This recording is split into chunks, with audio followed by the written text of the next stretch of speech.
Hello my friends, Guten Erev Shabbos, happy Friday, followed by a wonderful, beautiful, restful, uplifting, and above all, inspirational Shabbos Kodesh. As I mentioned before, over the last few weeks, the main theme of the Torah reading on Shabbos has been the building of the Mishkan, the tabernacle, the temporary Beis HaMikdash that was able to be taken apart and put back together and carried with the Jewish people wherever they traveled. And of course, I always ask the question, why so much detail when we're never going to have that again? Yes, I always emphasize we are going to have a temple again.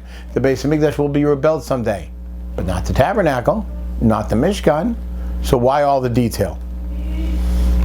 So one of the things is the Mishkan is an allusion to the greatest day that we have, and that's Shabbos. Shabbos is our Mishkan. And the way we act when we're in the Mishkan or the Beis HaMikdash is the way that we should act on Shabbos. And the laws that were put into building the Mishkan, we learn from there all the laws of Shabbos. But here's the interesting thing. This week, we actually get explicit.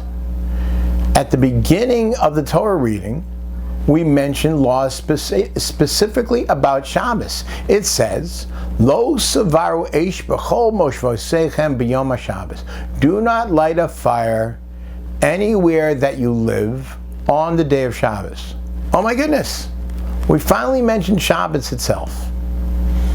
But obvious question, why didn't we do that for any of the laws of Shabbos? Everything else is learned from the building of the Mishkan.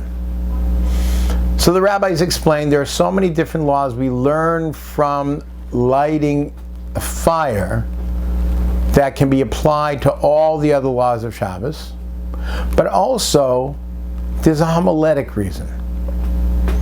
There are different types of fire. There is the fire that we know of when you light a match, when you light a wick, when you light a campfire, when you turn on a light in your house. Those are all forms of fire. But there's another form of fire that we're told you can't have that lit at all on Shabbos. And that's the fire of internal or even external anger. That's called a fire. Person should not show or even feel anger on Shabbos. Shabbos is a day of peace. And fire, anger, doesn't belong there. Rabbi Shimshon Pincus has another way of understanding this.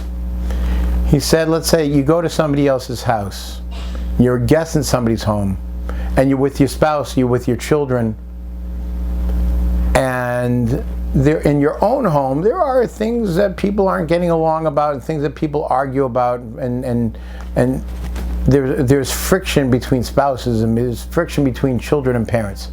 But you ever notice when they're in someone else's home, everything's fine, everybody's got a big smile on their face, there's no friction, there's no anger?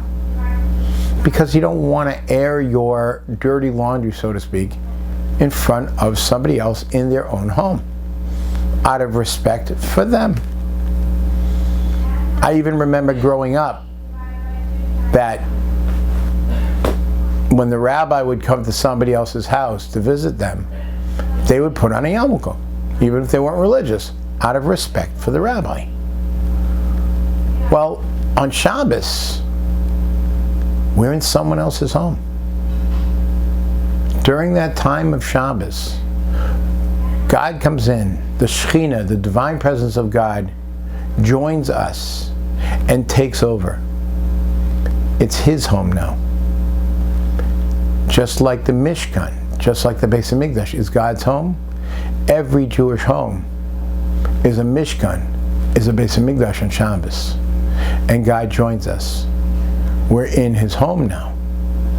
And it's not appropriate to show anger and fighting and quarreling in front of anyone that's not part of the family, but especially the King of all kings, on his special day, on the day that we're in his home, our personal grievances, our arguments don't belong there. We come into Shabbos with a smile on our face, and we stay that way the whole day. But does that mean that right after Shabbos we can go back to fighting and pettiness? Absolutely not. As I've said before, we start Shabbos with 2 little candles that shed a little bit of light for the house, as a lesson that now you see the lights have been turned on, reality is here, and there's nothing to fight about. We end Shabbos also with a flame, with a ceremony called Havdalah, separation, but that flame is a torch. It's a candle with at least 2 wicks or more, and it shows a much greater flame because that flame has to shine into the following week. And in order to remind us whatever lessons you learned on Shabbos, take that with you into the other 6 days of the week, and let's try to keep that going until the following Shabbos. Shabbos.